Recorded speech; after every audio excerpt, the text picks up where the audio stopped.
All right, hello everyone, and welcome to my channel. This is an educational channel. We try to check out great theories, discoveries, and concepts that you probably are not familiar with because they've been suppressed, things that the powers that be don't want you to know about. And this is our 357th Bible Decode. These are things that your priest, your pastor, your rabbi, your parson, your minister doesn't want you to know about, and probably other believers don't want you to know about them either, because they have the potential to strengthen your faith, but they will challenge your faith. There are things that are off the beaten path, and as I have said many times, I think the first question that you have to ask is, most Christians look at the Bible and say, this is the Word of God. To me, it's not a truth or position. It isn't something that anybody in the truther movement should be able to vouchsafe, that there is no evidence for that. It has to be looked at just like any other document, with some scrutiny, with with discernment. It's not to say that it's not true, but it has to be looked at just like other documents are, not with total deference, like everything that's in here can't be criticized, can't be questioned. And that's a lot of times what your minister wants you to do. And they don't want you to look at other books that talk about the Bible, particularly other books, other gospels, and other epistles and apocrypha of these books. And also the history and origin of these books. And so we have dug into a lot of the Roman origins hypothesis, the many authors who have claimed that the New Testament was written by the Romans, the Caesars of the Flavian dynasty of Caesars in the late 1st century. They backdated the story of Jesus, which was purely fictional, in order to work a psychological operation against the Jews, to get the Jews to be following a Jewish Messiah who was a Prince of Peace, instead of one who was a military commander who wanted them to overthrow the Romans. Now, today we are in our second installment of a new book here, not a new book, an old book, written by Kersey called 16 Crucified Saviors Before Christianity. And this book looks at a lot of the older stories, a lot of older mythologies of other characters in the mythological traditions from the Far East, from Mexico, Egypt, and other places that have the same type of story as the story of Jesus, but their story preceded the story of Jesus. And this includes the crucifixion, but it really includes every aspect of the story of Jesus. Turns out every aspect of the story of Jesus had an antecedent in some previous history, some previous mythology. And so right now we're just in the introduction to this book. And now I had discussed a little bit how I think that this author may stray a little bit into the the scientism category, or the scientism religion, which I think is just as pernicious as any of these other religions, Christianity, Judaism, Islam, Satanism. That scientism is just as pernicious, to think that everything that science says and follow that as if it's always true is just as bad, if not worse, than, you know, saying that God is, behind everything and infallible, or, the Word of God is what I would say. In the same way, I feel like the scientific method is something that we can follow, but the dogma of science, the hardening of doctrine, where it's like this is right and this is wrong. Science, by its nature, should be something that is an open inquiry, and I think the same is true of religion. You've got to have an open mind and some discernment, but you can't just say it's this way and this is the only way that it can be, because we're always trying to move toward a greater understanding.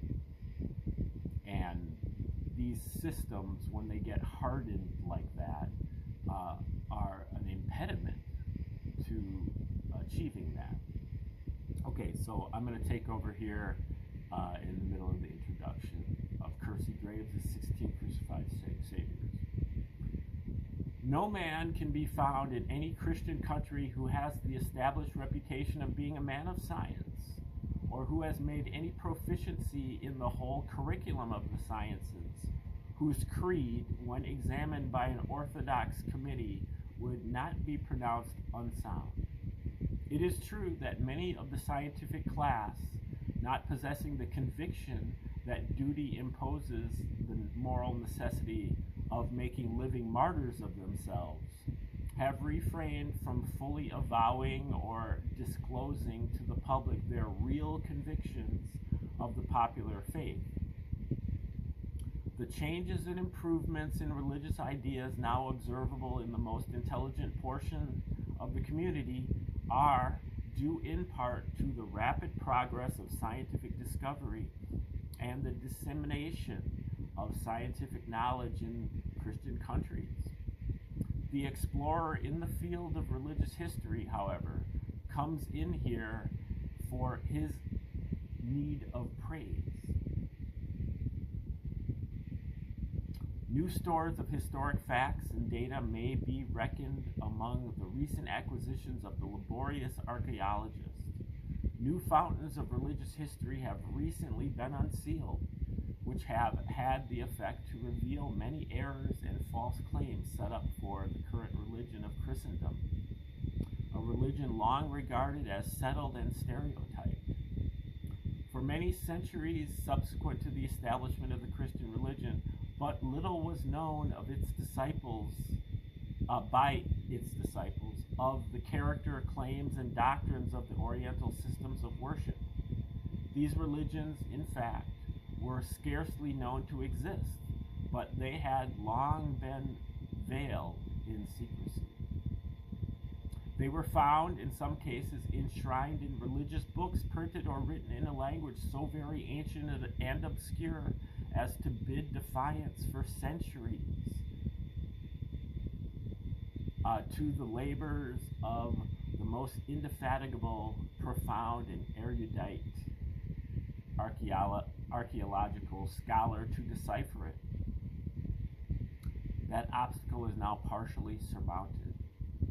The recent translation for the first time of the Hindu Vedas into the English language has revealed to the unwelcome gaze of the Christian reader the startling fact that the so-called heathen had long been in possession of holy books, possessing essentially the same character and teaching essentially the same doctrines as the Christian Bible. There being, as Horace Greeley expresses it, he was a 19th century intellectual, writer of a couple magazines, seen as being an American intellectual. As Horace Greeley expresses it, quote, no doctrine of Christianity but what has been anticipated by the Vedas. If then this heathen Bible, compiled according to Christian missionary Reverend D.O. Allen approximately 1400 BC, contains all the doctrines of Christianity, then away goes over the dam all claim for the Christian Bible as an original revelation or a work of divine inspiration. Bibles are thus shown to be of heathen and human origin instead of heavenly and divine authorship, as claimed for them by their respective disciples. The Christian Bible forming no exception to this statement. The latter being essentially like other Bibles, it must, of course, have had the same or a similar origin, a fact which, though it may be new and startling to millions, will be universally accepted as truth before the lapse of many generations, and a fact which confronts with open denial the claims of 200 millions of Christian professors who assert with unscrupulous boldness that every doctrine, principle, and precept of their Bible is of divine emanation. How utterly groundless and untenable is such a claim when arranged by the side of modern discoveries in religious history. Equally unsupportable is the declaration that there is no other name given under heaven whereby man can be saved than that of Jesus Christ and Him crucified. When viewed in the light of the modern explorations of Sir Godfrey Higgins, which have disclosed the history of nearly a score of crucified gods and sin-atoning saviors, who, we have equal proof, died for the sins of mankind. Thus, the two prime articles of the Christian faith, revelation and crucifixion, are forever established as human and heathen conceptions.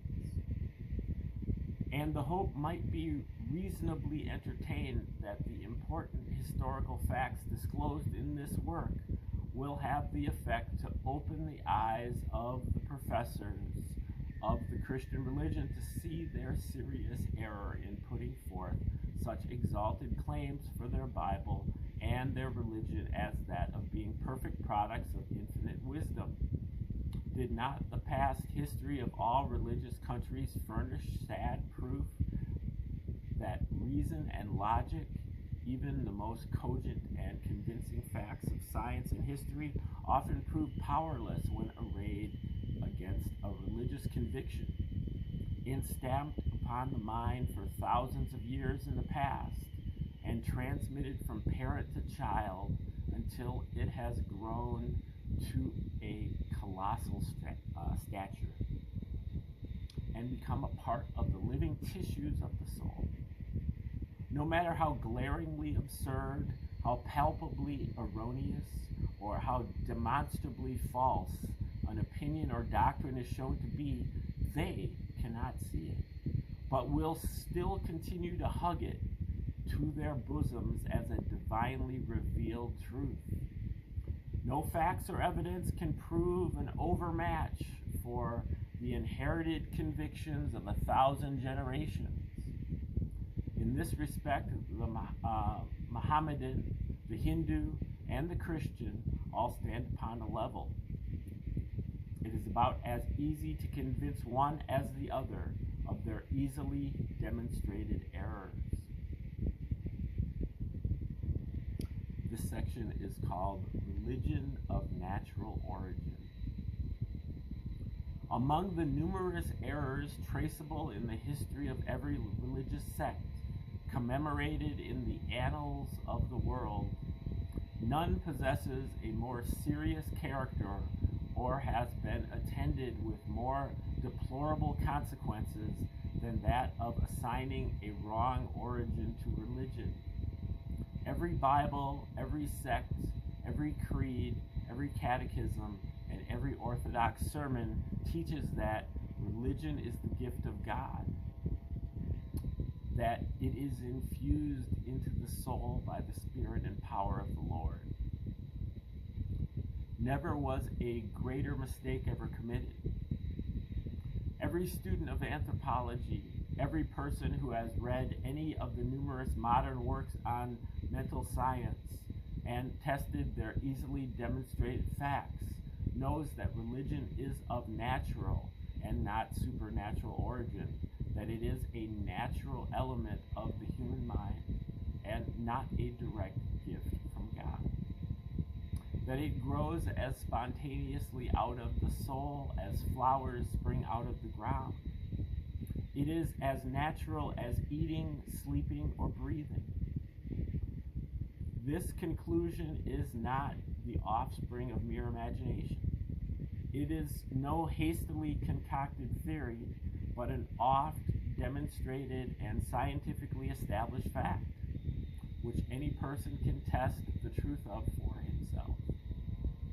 And this modern discovery will, at no distant day, revolutionize all systems of religious faith and faith in existence, and either dissolve and dissipate them or modify and establish them upon a more natural and enduring basis, expurgated of their dogmatic errors.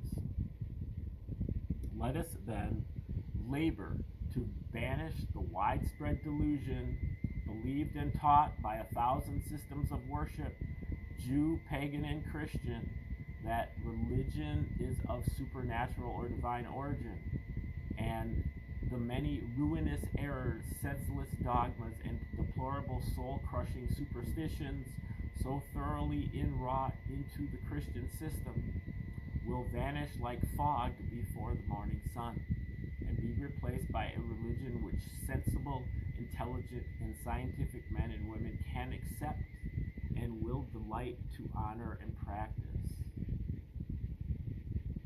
Indeed. Okay, this section is called Address to the Clergy. Friends and brethren, teachers of the Christian faith, will you believe us when we tell you the divine claims of your religion are gone, all swept away by the logic of history and nullified by the demonstrations of science? The recently opened fountains of historic lore, many of whose potent facts will be found interspersed through the pages of this work, sweep away the last inch of ground on which can be predicated the least show for either the divine origin of the Christian religion or the divinity of Jesus Christ.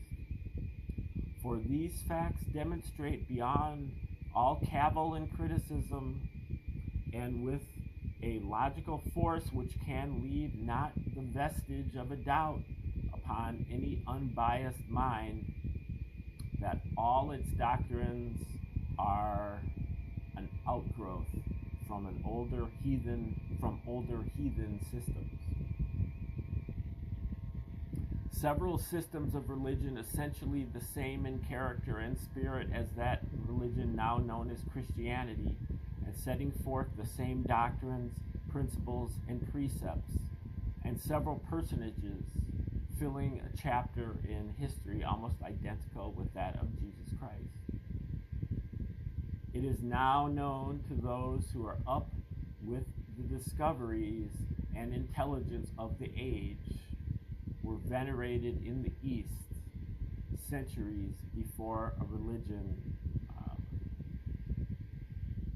It is now known to those who are up with the discoveries and intelligence of the age.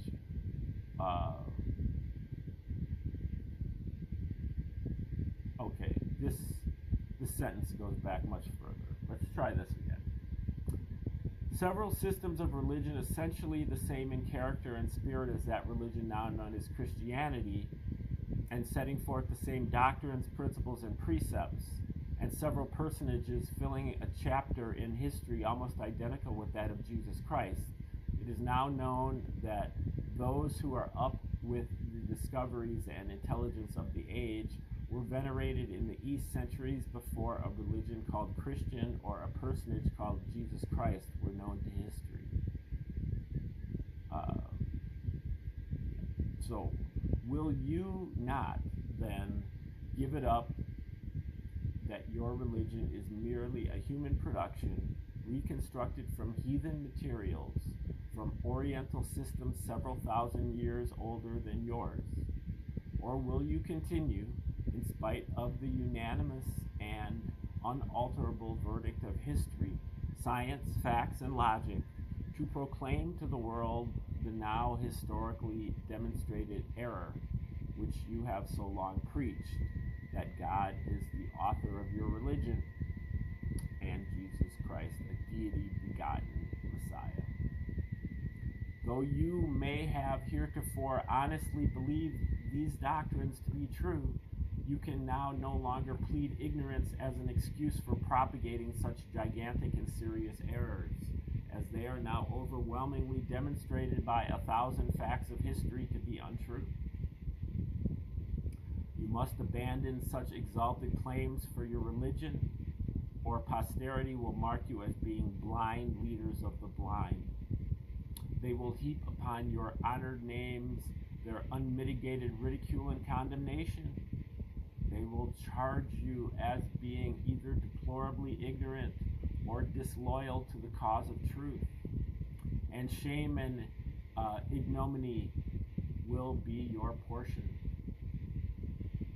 The following propositions, fatal to your claims for Christianity, are established beyond confutation by the historical facts cited in this work. That is, 1. There were many cases of the miraculous birth of gods reported in history before the case of Jesus Christ. 2. Also many other cases of gods being born of virgin mothers. 3. Many of the gods, like Christ, were reputedly born on December 25th. 4. Their advent into the world, like that of Jesus Christ, is in many cases claimed to have been foretold by inspired prophets. 5. Stars figured at the birth of several of them, as in the case of Christ. 6. Also angels, shepherds, and magi, or wise men.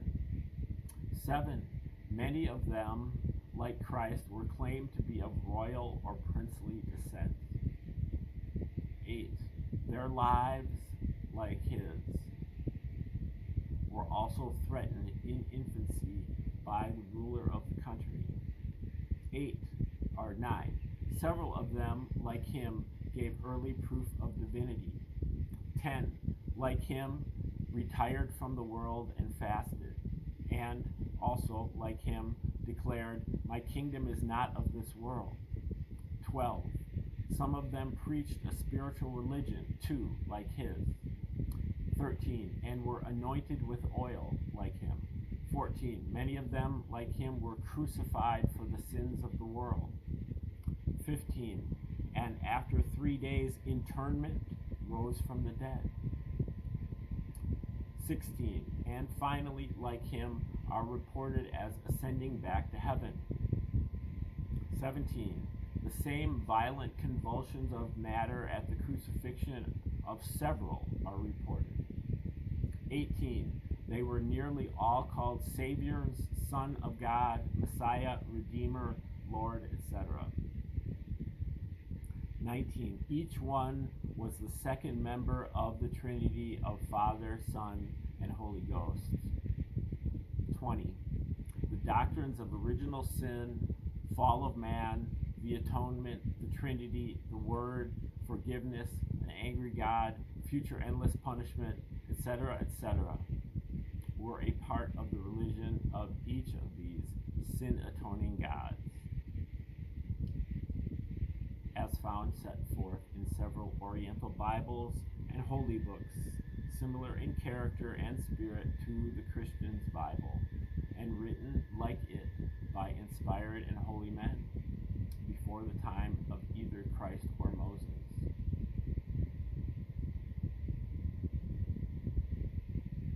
All these doctrines and declarations and many others not here enumerated, the historical citations of this work abundantly prove, were taught in various Oriental heathen nations centuries before the birth of Christ, or before Christianity as a religion was known in the world.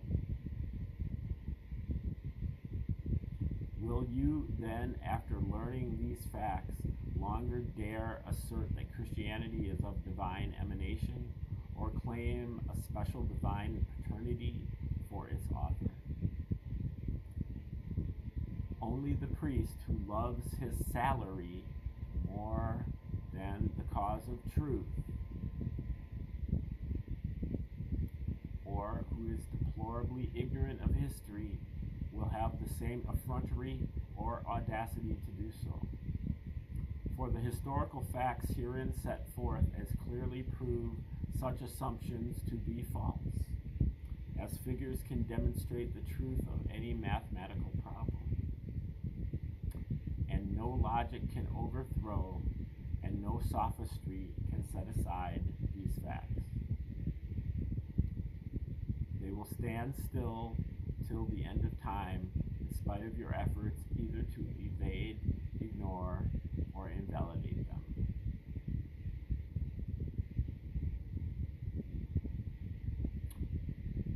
Okay,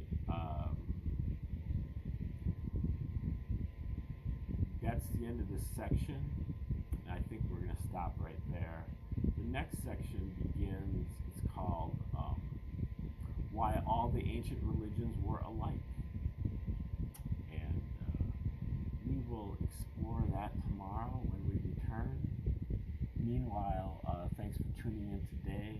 Like, share, subscribe, comment, share, and so on.